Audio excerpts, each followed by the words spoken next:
tɛnɛn tɛmɛnen an kɔrɔ n y'a kuma fɔ yan ko de karamɔgɔ I23 u ye Mali qualifié ka taa Jeux olympiques la depuis 2004 an kun ma se fɔlɔ o kun ye ni 2004 ni 2024 ta k'a lajɛ san mugan Alu Badara Jalo Konti a n'a ka cɛdenw kalo 24 o y'o de kɛ baara la du 1er avril 2022 kalo 24 kalo 24 2024 24 i yɛrɛ ka kuma ko chiffre 4 o tɛ 24 wa jibila o 24 fana kɔnɔna la donc gɛlɛya kun b'u kan n y'a kuma fɔ yan n k'u ma contrat foyi ma signé devoir de mémoire kuma fɔlen kɔfɛ mercredi don protocole kun bɛ sen na pour que u ka contrat ko bɛ se ka signer cogoya mun na dossier kɔni bɔra mun ye fédération ale yɔrɔ ka ban pewu Musa Sylvain Jakite a yɛrɛ bolo a taara déposer mun ye DNSEP la DNSEP sisan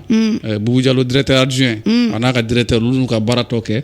ka sɔrɔ ka taa n'a ye ministre Abdul Kasim Ibrahim Fonba ale fɛ yen ale fana k'a ko teliya ka sɔrɔ k'a bila ka taa finance la kalo 24 juru bɛ yen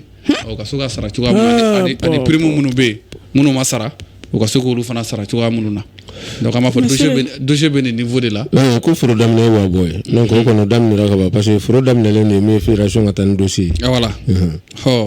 nka kalo 24 u k'u hakili t'o la nin ko ninnu kɛli a ma ɲi dɛ Suli tiɲɛ yɛrɛ la ne kɔni bɛ ka miiri sa kalo 24 bɛ baara la i tɛ sara o ma bɛ balo ni mun ye bon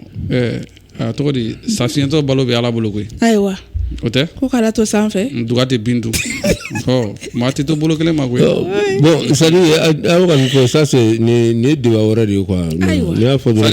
débat wɛrɛ don parce que a man ka se de voilà a man ka so la kalo turu ka fisa 24 kalo 4 sara do don ayi n b'a fɔ tuguni e y'a mɛn tulo la yan ko santan Mali kɔfɛ ko ministre dɔ bɛ yen k'a ka sara ma sɔrɔ kalo 6 y'o mɛn fɔlɔ ka ye yan ma deli k'o mɛn voilà donc cogoya do don donc n'an bɛɛ ye maliden an ka bɛɛ ka bila hakɛ kelen kɔnɔ o de ka ɲi quoi ka bɛɛ bila i ka hakɛ kɔnɔ o de ka ɲi han donc an b'a f'u ye an b'a dossier tɔ suit n'a ma ɲa ne kun y'a fɔ yan k'a ma kɛ n'a kɛra fana an bɛ bɔ k'a fɔ o y'an ka baara fana taabolo ye o tɛ Nana Kadewu Adama Jefla Diallo ale fana bɛ